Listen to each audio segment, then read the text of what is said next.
Welcome everyone, Dylan Gemelli here today with a brand new video for you, and this is a topic that I have never discussed on video. I've talked about it on forums, but I've never actually discussed this one. This is going to be one that you absolutely have got to watch. So I'm going to talk to you about the actual process on what actually occurs, okay, when you actually suffer from testosterone suppression from outside use of testosterone. Everybody always just says, oh, you get suppressed, you get suppressed, you get suppressed, but why? One of the hardest actual facts to find when you're searching through any performance-enhancing bodybuilding forum out there is how testosterone supplementation actually shuts you down and causes suppression. All right? It can be worse and harder than trying to find a needle in a haystack with a who's who of those bro science professors out there adding their own inaccurate take on things.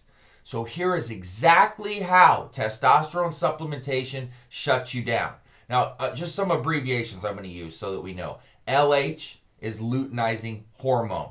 All right? HPTA is hypothalamic pituitary testicular axis. FSH, follicle stimulating hormone. And GnRH is gonadotropin releasing hormone. So let's just start from the top.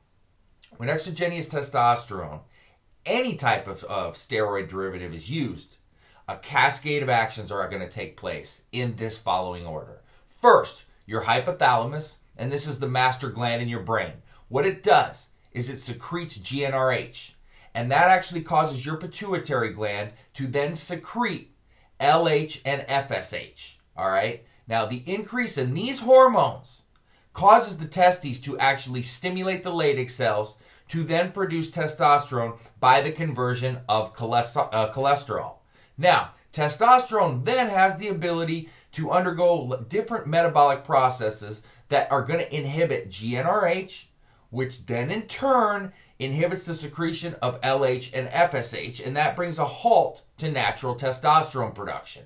Now, this is referred to, and I've talked about this before, as the negative feedback loop.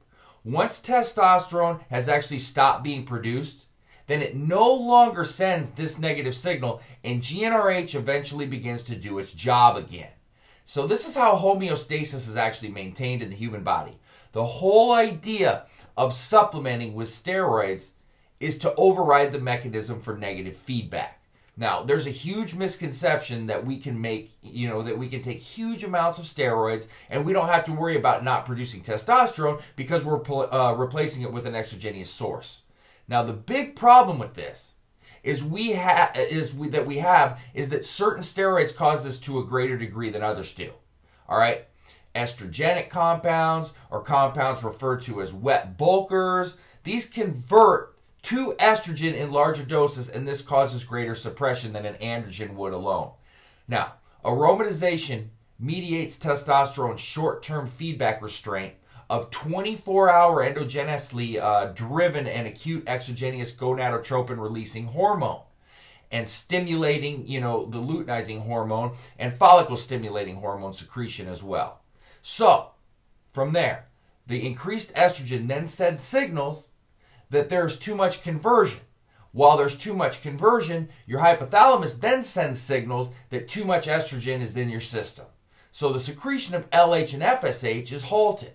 Now, your Leydig cells stop producing test until homeostasis is met, and testosterone has a higher ratio to estrogen than it currently has.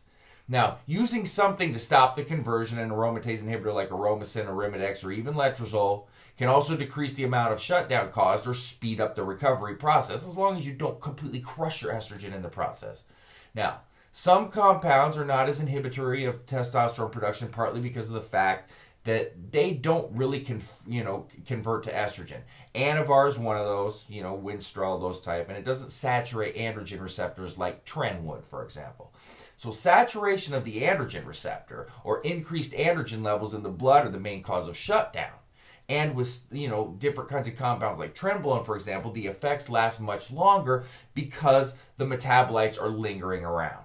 So, that's a full explanation and breakdown of how testosterone suppression actually occurs from outside sources. So I wanted to make that really clear and provide that full scientific understanding instead of just saying suppress, suppress, suppress, suppress. So, that being said, www.elitefitness.com/videos. You can see all of my old videos being published daily, as well as new content, uncut and uncensored. www.icearms.com/forums or dylan@icearms.com is where you can reach me for all questions and comments. So that being said, stay tuned for plenty more to come. Dylan Gemelli, signing off.